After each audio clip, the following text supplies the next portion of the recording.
শুনেন শুনেন দেশবাসী শুনেন দিয়া মন, গণভোটের কথায় আমি করিব বর্ণন।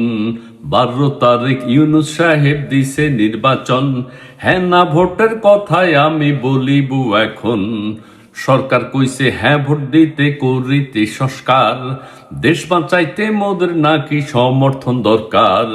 কিন্তু রে ভাই কি সংস্কার জানে না তো কেউ, না ভোটেরও পক্ষে যেন জনতার ঢেউ, না ভোটেরও পক্ষে যেন জনতার ঢেউ।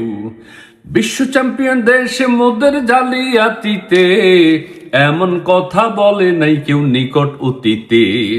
জালিয়াতের কথা কইছে এমন একজন লোক, দুর্নীতিরও উস্তাদ তিনি জানে সর্বলোক। দুর্নীতিরও উস্তাদ তিনি জানে সর্বলোক। কাশেম চাচা বিনয় করি করে যে বয়ান, দেশের কথা কইবা যখন রাখিবা সম্মান। দেশের কথা কইবা যখন রাখিবা সম্মান, কথাবার্তা কইবেন যখন থাকে যেন হুশ। দেশের মানুষ খেপলে পরে হইবেন বেহুশ।